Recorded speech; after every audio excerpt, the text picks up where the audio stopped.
안녕하세요. 얼마 전 저희 시어머니를 지옥으로부터 탈출시켜드린 며느리입니다. 이게 웬 뚱딴지 같은 소리인가 싶으시죠? 제 얘기 한번 들어보세요. 사이다 마신 기분이실 거예요. 저에게는 너무너무 소중한 시어머니가 계세요.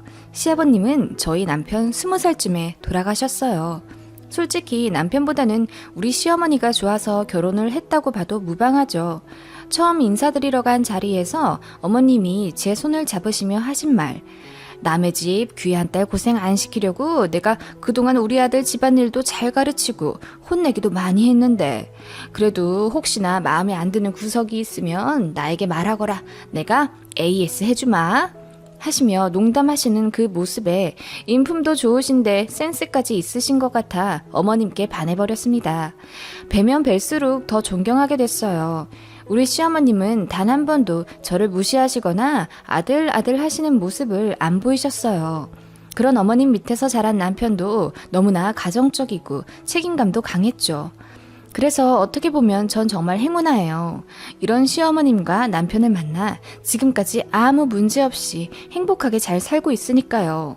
그런 저희 집이지만 딱 한 가지 문제가 있습니다. 바로 우리 시어머님이 편찮으신 시할머니 병간호를 30년째 하시며 시집살이를 당하신다는 거예요. 그것도 시누이들한테 계속 구박받아가면서요. 아버님은 돌아가신 지 20년이 다 되어 가는데요. 어머님 얘기 들으면 정말 눈물이 날 정도예요. 남편이 중학생 때쯤 시할머님이 갑자기 쓰러지셨답니다. 경미한 뇌출혈이 있으셨대요. 그때 이후로 거동도 좀 불편해지셨고 엎친 데 덮친 격으로 신장 기능까지 안 좋아져 드셔야 할 약도 엄청나셨다고 해요. 운동도 거의 못하시고 약에만 의존하는 생활을 하시다 보니 근력은 점점 떨어지시고 소화 기능도 많이 약해지셔서 한동안은 미움도 겨우 드셨다고 하네요. 처음 쓰러지시고 한동안은 시아버님이 거의 시할머니를 돌보셨다고 해요. 어머님이 보험 일을 하셔서 돈을 많이 버셨기에 어머님이 더 가장 노릇을 하셨거든요. 그런데 시할머니가 매일을 불같이 화를 내시며 왜 하나밖에 없는 내 아들이 내 병간호를 하고 있냐며 당장 며느리 데려오라고 그렇게 고집을 피우셨다고 해요. 원래도 호랑이 같은 성격이셨대요. 시아버지가 해드리는 식사는 안 드시고 며느리가 해주는 밥 아니면 굶어 죽겠다며 난리를 피우시는 통에 저희 시어머니가 울며 겨자 먹기로 그 잘 다니던 회사를 관두셨어요. 당시 돈으로 한 달 300, 400만 원은 버셨다는데 정말 능력 있으셨던 거죠. 그런 어머님인데 일을 관두고 앞치마를 둘러매 매일같이 시할머니 댁을 드나들며 병간호를 하기 시작했어요. 새벽 5시에 시할머니 댁으로 가 밥 차려드리고 산책시켜드리고 삼시세끼를 챙겨드린 다음 밤 8시에 귀가하셨다고 해요. 정말 살뜰하게 간호하신 덕분인지 시할머니는 기적적으로 건강이 점점 좋아지셨다고 해요. 미음만 드시던 몇 년인데 지금은 온갖 고기를 다 섭렵하실 정도니까요. 하지만 저희 시어머님은 그런 매일을 주말까지 반복하셔서 너무 힘드셨대요. 출퇴근하는 것보다 더 힘드셨다네요. 그래서 하루는 그냥 집으로 모시겠다고 말씀드렸는데 시할머니가 역정을 내시며 그건 또 싫으시다고 하셨대요. 손자, 그러니까 저희 남편 공부 방해된다고요. 손자 사랑이 또 그렇게 끔찍하셨답니다. 그렇게 매일 집으로 불러들이시면서 또 손자랑 아들 밥은 굶기지 말라고 두 집 끼니 제대로 해먹이라며 매일 잔소리하고 윽박 지르셨다네요. 당시만 해도 지금보다 훨씬 시댁의 입김이 셌을 때라 거역도 못하시고 그렇게 파스 붙여가며 시할머니를 간호했다고 해요. 아버님은 작은 회사에 다니시긴 했지만 벌이가 시원찮으셔서 한 달에 70만 원 정도 버셨다고 해요.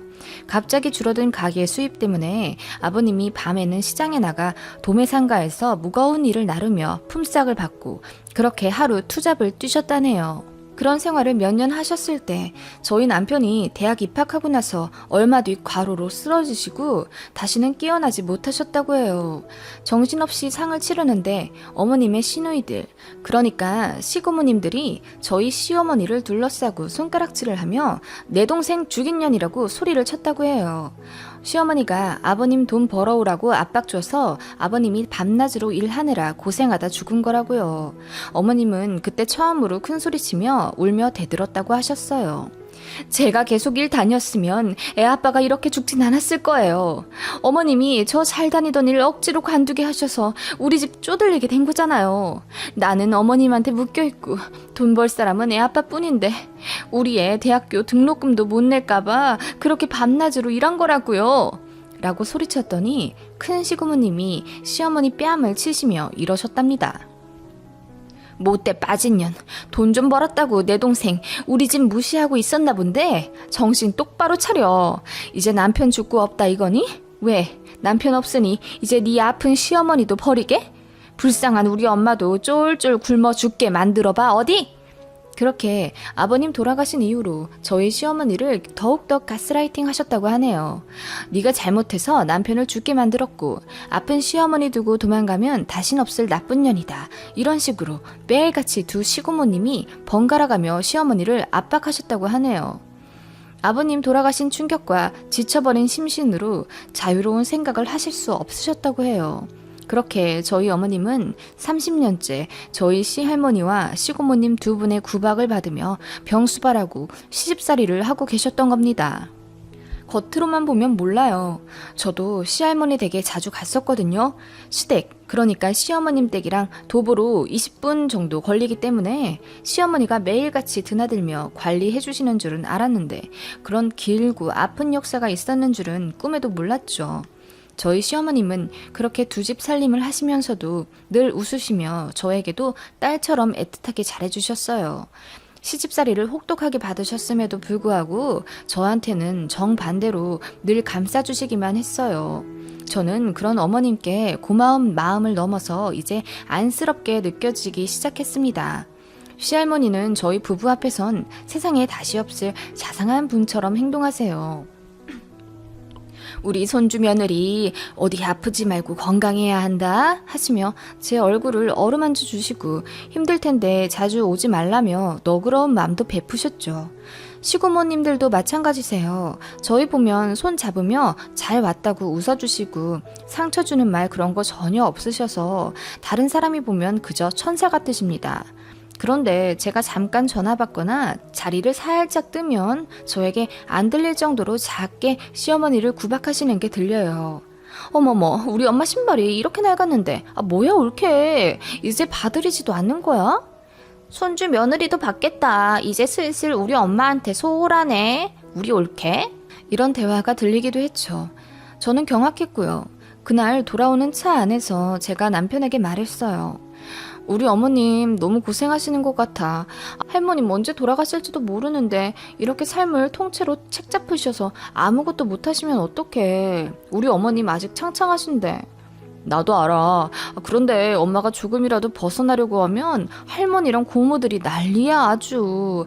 나도 몇 번 이야기했었지. 고모들 다들 집도 가깝고 그렇게 바빠 보이지도 않는데 이제 고모들이 할머니 좀 모시면 안 되냐고. 그럼 동네 떠나가라 우셔 세 분이. 그런 모습 엄마도 힘들다고 나보고 그냥 상관하지 말라고 하셨어. 이제 익숙해졌다고. 긁어 부스럼 만들지 말라고. 남편도 어머님 이야기를 하며 고개를 숙였죠. 시고모님들이 이렇게나 가까이 사시는데 왜 들여다보지도 않는 거야? 큰 고모님은 문구사 하느라 그렇고 작은 고모도 얼마 전부터 보험일 하셔서 정신이 없으시대. 그러고 보면 참 웃기지? 우리 엄마 보험은 관두게 했으면서 작은 고모가 하고 있네. 그러게. 할머님은 뭘 하셔? 우리 딸들 고생한다 하시지 뭐. 들으면 들을수록 한숨밖에 안 나오더라고요. 당신 자식들만 귀하고 남의 자식은 고생시켜도 상관없으시다 이건지. 나라고 왜 우리 엄마 고생하는 거 모르겠어. 내가 고등학생 때부터 설거지하고 요리하기 시작한 거 다 엄마 때문이야. 우리 엄마 할머니 집살림까지 하는 거 너무 힘드니까 우리 집은 나랑 아빠가 책임지려고. 집에 오셔선 무조건 쉬셔야지. 남편의 속마음을 알게 되니 저도 눈물이 나더라고요. 난 어머님이 계속 이렇게 사시면 안 된다고 생각해. 우리 무슨 방법을 찾자. 그렇게 저는 어머님을 이 지긋지긋한 시집살이에서 벗어나실 수 있는 방법을 찾기 시작했어요. 그렇게 평생을 고생하셨는데 이제 문화센터도 다니며 친구도 사귀시고 늦잠 자고 싶으시면 늦지막히 일어도 나시고 백화점 다니며 쇼핑도 좀 하셨으면 했죠. 저희와 여행도 좀 다니면서요. 저희 어머님 저희가 모시고 제주도 가겠다고 하셨을 때도 시할머니 모셔야 한다며 여행도 못 가셨어요. 1박 여행도 못 하셨죠. 친구들이랑도 연락 끊어진 지 오래라고 하시네요. 매일 새끼를 칼같이 지켜드려야 하니 외출은 언감생신. 매일같이 새벽 5시에 일어나셔서 그렇게 창살 없는 감옥 같은 생활을 하셨대요. 시할머님이 세탁기 돌리는 걸 그렇게 싫어하셔서 모든 빨랫감들을 손빨래에 씻길 정도셨답니다. 단조로운 식단을 싫어하셔서 늘 재료가 달라야 했고 뭔가 기분이 언짢으신 날은 재료가 신선하지 않다는 핑계로 다 엎어버리셨다네요. 그리고 며느리가 홀대한다고 고모님들께 전화하며 우는 소리를 하셨고 그러면 시부모님들이 바로 찾아와 삿대질하며 저희 어머님을 못살게 구셨다고 하세요. 그런 괴롭힘을 몇십 년 당하신 거예요. 저희는 어머님을 위한 반란을 일으키기 시작했습니다. 시할머님이 우리 어머님 없이 못 사시는 게 말이 안 된다고 생각했습니다. 거동이 어려우시긴 하지만 산책도 다니실 수 있고 혼자 밥도 충분히 차려 드실 수 있으세요. 시어머니의 극진한 간호와 잘 챙겨드린 영양분 덕분에 많이 회복하셨고 그래도 그 나이대만큼의 체력은 되시고요. 이건 말도 안 되는 시집살이라고 생각했습니다. 남편과 매일 상의하기 시작했어요. 이제 더는 어머님 그냥 두지 말자고. 이건 우리에게도 책임이 있다고 남편을 다그쳤어요. 남편도 반성하더니 그동안 방관한 것 같아 죄송하다고 하더라고요. 그렇게 저희는 어머님을 위한 계획을 짜기 시작했습니다. 그리고 어느 주말 불시에 시할머님 댁을 방문했어요. 문 밖에서부터 시할머님의 불호령이 들리더라고요. 아니 뭔 대낮부터 새우죽을 먹으란 거야. 이제 나 밥 차려주기도 싫다는 거냐? 아이고 서러워라. 똑똑. 할머님, 어머님. 어머나 우리 손자네가 말도 없이 웬일이야. 어서 오너라.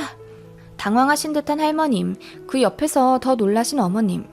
드릴 말씀이 있다고 하며 집으로 들어갔습니다. 그렇게 어머님이 차려주신 다과를 먹으며 이야기를 꺼냈어요. 할머님, 밖에서 들으니까 소리도 우렁차시고 많이 건강해지신 것 같으네요.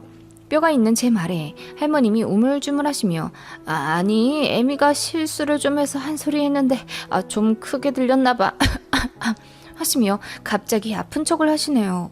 남편이 말했어요.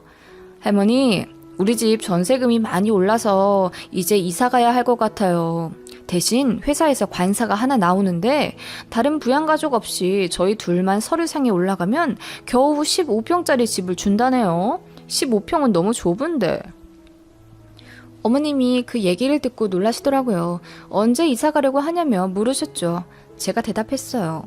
이사는 반년 뒤지만 관사는 미리 접수해야 해요. 그런데 가족이 딱 3명만 돼도 24평으로 갈 수 있대요. 그래서 저희 이제 시어머니 모시고 살고 싶은데 어떠세요? 그 말에 시할머니가 더 놀라신 듯 했습니다. 그리고 말씀하시더라고요. 아니 그러면 저기 서류에만 올리면 되잖느냐. 꼭 이사 갈 필요 있어? 네, 요즘은 허위 서류가 너무 많아서요. 가족만 올리면 되는 게 아니라 불시에 방문해서 가족 실입주 확인도 하고 그래요. 그것도 그렇지만 저희가 이제 어머님을 모시고 살고 싶어서요. 어머님 편찮으시기도 하고 아이 계획도 있어서요. 저도 일해야 해서 어머님 손 좀 1년만 빌릴까 하는데 어떠세요? 참, 할머님께서도 저희 아이 낳길 원하셨잖아요. 라고 말했더니 아무 말 못하시는 시할머님. 그리고 남편이 말했습니다. 할머니, 그동안 우리 엄마가 할머님 모시고 산 것처럼 우리 와이프도 어머님 모시고 싶대. 할머니들한테 고모들이 있잖아. 솔직히 며느리보단 딸이 편하지, 안 그래? 그렇긴 하다만. 할머님, 어머님이 그동안 할머님 모시면서 행복했대요. 저도 그런 행복 느끼며 살고 싶어요. 저 정말 저희 시어머니 많이 좋아하거든요. 이제 저희가 모시고 가서 살아도 되죠? 대답을 못하시는 시할머님. 어머님은 그냥 고개를 숙이고 계시더라고요. 아마 저희 이중을 다 꿰뚫어 보신 듯 했죠. 할머니, 우리 엄마 30년, 아니 거의 40년 동안 할머니한테 최선 다한 거 알고 계시죠? 아마 지금의 할머니 건강이 그걸 증명할 거예요. 그런데 우리 엄마는 반대네요. 이젠 엄마가 더 많이 편찮으세요. 아니 그렇게 말을 하면 내가 뭐가 되는... 할머님, 어머님이 그랬던 것처럼 저도 아픈 시어머니 깍듯이 모시며 살고 싶어요. 그렇게 하게 해주세요. 할머니, 작은 고모 보험일 잘 안 된대요. 한 달에 100만 원이나 들어오려나? 그럴 만도 한 게 보니까 일을 안 하시던데요? 매일 동네 카페에서 아줌마들이랑 수다 떨고 있는 거 제가 다 봤어요. 이제 작은 고모가 오시면 되겠네요. 남편의 뼈 있는 말에 두 분 다 아무 말씀이 없으셨습니다. 그럼 동의하시는 걸로 알게요. 엄마, 이사 준비하세요. 하며 남편이 일어나고 저도 따라 일어났습니다. 그렇게 문 밖을 나서는데 뒤에서 저희를 따라 나오신 어머님, 갑자기 눈물을 흘리시며 저를 안으시더라고요. 너희들 마음 내가 다 알아. 내 생각해준 거 정말 고맙다.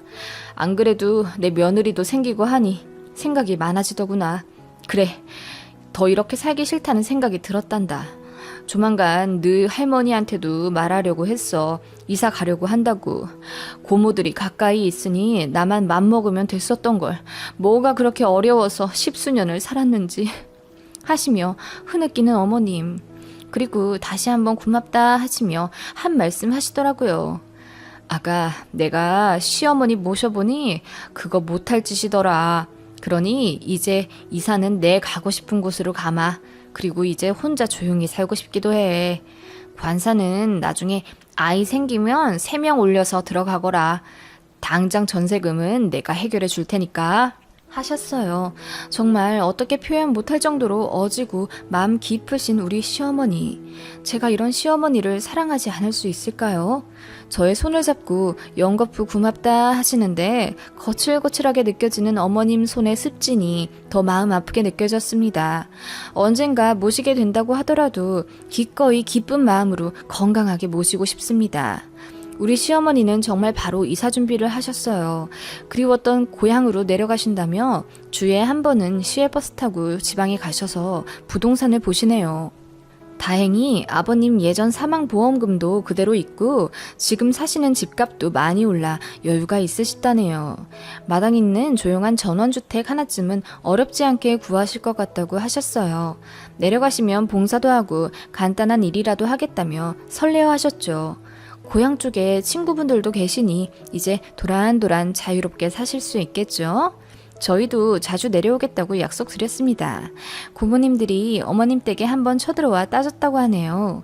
그런데 어머님이 이전과는 다르게 강경히 나오시니 더 어떻게 못하셨다고 하세요. 하긴 딸들이 엄마를 챙겨야지 본인들은 가까이 살면서 놀고 시누이만 부려먹는 거 웃긴 일이잖아요.